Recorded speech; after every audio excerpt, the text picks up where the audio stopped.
नमस्कार, आप देख रहे हैं बिहार तक। मैं हूं आपके साथ सुकन्या सिंह। बिहार की 2 विधानसभा की सीट पर उपचुनाव होना है।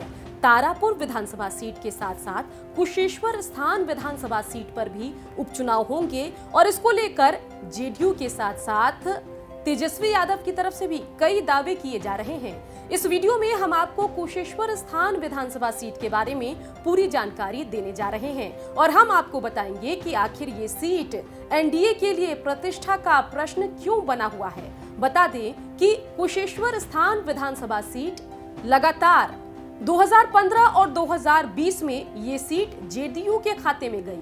वहीं 2010 में इस सीट पर बीजेपी ने जीत दर्ज किया और तीनों ही बार जीत दर्ज की शशि भूषण हजारी ने। 2010 में जहां बीजेपी के टिकट पर शशि भूषण हजारी ने जीत दर्ज की, वहीं 2015 और 2020 में जेडीयू के टिकट पर शशि भूषण हजारी ने जीत दर्ज की।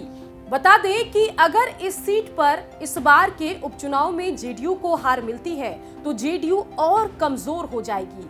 साथ ही इसीलिए नीतीश कुमार ने इस सीट पर जीत दर्ज करने के लिए अपनी पूरी ताकत झोंक दी है। सिर्फ नीतीश कुमार ही नहीं, तेजस्वी यादव ने भी इस सीट से जीत का ऐलान कर दिया है और कहा है कि कुशेश्वर स्थान विधानसभा सीट पर उपचुनाव में तो आरजेडी ही जीतेगी।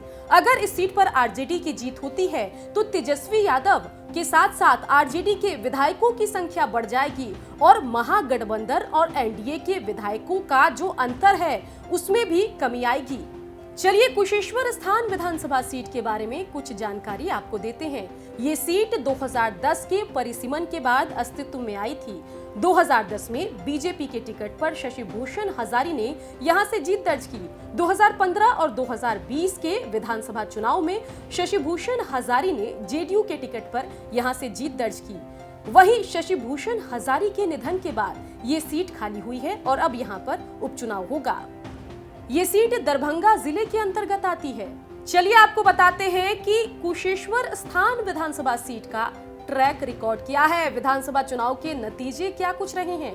2010 में परिसीमन के बाद अस्तित्व में आई कुशेश्वर स्थान विधानसभा सीट पर 2020 में शशि भूषण हजारी ने जेडीयू के टिकट पर जीत दर्ज की। वहीं 2015 में जेडीयू के टिकट पर ही शशि भूषण हजारी ने महागठबंधन के उम्मीदवार के तौर पर जीत दर्ज की और 2010 में बीजेपी के उम्मीदवार थे शशि भूषण हजारी और उन्होंने ही यहां से जीत दर्ज की।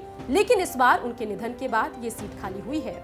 2020 के विधानसभा चुनाव में कांटे की टक्कर थी, मुकाबला बेहद करीबी था।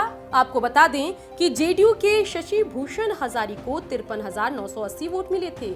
आरजेडी के अशोक कुमार को मिले थे 46,758 वोट और वोटों का अंतर 7,222 का था। वहीं 2015 के विधानसभा चुनाव में 19,000 कुछ वोटों का अंतर था दोनों उम्मीदवारों में। चलिए अब जान लेते हैं कि कुशेश्वर स्थान विधानसभा सीट की अगर बात की जाए तो यहाँ का जातीय समीकरण क्या कुछ कहता है। बता दें कि यहाँ पर मुस्लिम, यादव और ब्राह्मण वोटर की संख्या सबसे ज्यादा है। बता दें कि राजपूत, रविदास, कुर्मी और पासवान वोटरों की संख्या भी ठीक ठाक है। वहीं मतदान के प्रतिशत की बात की जाए तो 2020 में जहां 55% लोगों ने अपने मताधिकार का प्रयोग किया, वहीं 2015 में 46% लोगों ने अपने मताधिकार का प्रयोग किया और 2010 में 41% लोग मतदान करने पहुंचे। अब देखना होगा कि जब उपचुनाव होंगे तब कुशेश्वर स्थान विधानसभा सीट पर किसको जीत मिलती है, महागठबंधन के उम्मीदवार को जीत मिलती है या फिर एनडीए खेमा यहां पर अपना इतिहास दोहराने में कामयाब होता है। बिहार की खबरों के लिए आप देखते रहिए बिहार तक।